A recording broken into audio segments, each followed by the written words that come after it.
Look around you. Your computer, your smartphone, internet servers, and even space satellites. They all run on tiny pieces of silicon. They all run on tiny pieces of silicon. Everyone knew this sound in the 90s. It wasn't just a company, it was an absolute monopoly. But how did two engineers who dramatically quit their jobs build an empire worth hundreds of billions of dollars today?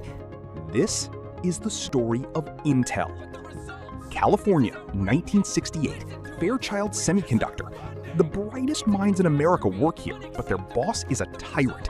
8 leading engineers can't take it anymore and quit en masse.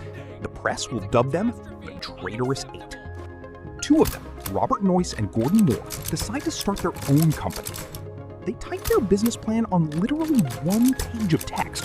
No charts, no financial reports, just an idea. But their reputation was so undeniable that investor Arthur Rock raised $2.5 million for them in a single day. That is how Integrated Electronics, or Intel for short, was born. Even before founding the company, Gordon Moore formulated a law. The number of transistors on a microchip would double every year. This Moore's Law would become their religion, pushing them to work at the absolute limit of human capabilities. Initially, Intel only produced memory chips, but the world demanded more. Computers of that era were the size of an entire room and cost millions.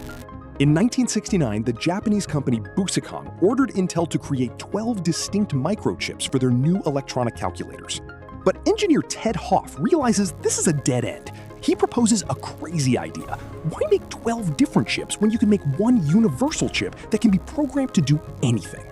Thanks to the genius of engineer Federico Faggin, in 1971, the Intel 4004 was born, the world's first commercial microprocessor. This tiny piece of silicon, the size of a fingernail, had the same computing power as the giant computer that sent Neil Armstrong to the moon. Intel quickly realizes they created a monster. They buy back the exclusive rights to this chip from the Japanese for a laughable $60,000. It was the most important investment in the history of technology. The late 70s, the absolute giant of the era decides to enter the personate computer market. IBM, a company everyone called Big Blue.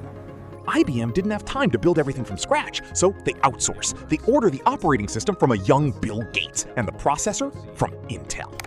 Intel offers them their 8088 processor. It was a compromised, cheaper chip, but it was absolutely perfect for IBM's first mass-market PC. In 1981, the IBM PC hits the market and becomes an absolute smash hit. Computers fly off the shelves by the millions, and inside every single one beat a silicon heart from Intel. But most importantly, this processor laid the foundation for the legendary x86 architecture. It required backward compatibility. All new software had to work on older chips and vice versa. This compatibility became a golden cage for the entire world. Developers wrote software for x86, which meant PC makers were forced to buy only Intel processors. The trap was set. In the 90s, Andy Grove takes over the company. His main rule, only the paranoid survive. He realizes that just being a chip inside the PC isn't enough. Buyers need to know their name. Thus, the most successful marketing campaign in hardware history is born: Intel Inside. They literally paid PC manufacturers to slap their logo onto the cases. And then they released the Pentium processor. It was groundbreaking. The word Pentium became synonymous with the word computer for an entire generation. They spent millions on insane TV commercials. Intel became a rock star in a world of boring microchips. It seemed their hegemony would last forever. Here, in the world's most advanced manufacturing environment, Intel technicians are making Pentium processors. Nearby, other Intel technicians are adding something new.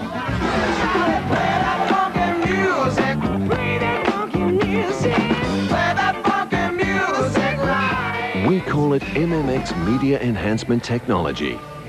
You'll call it fun.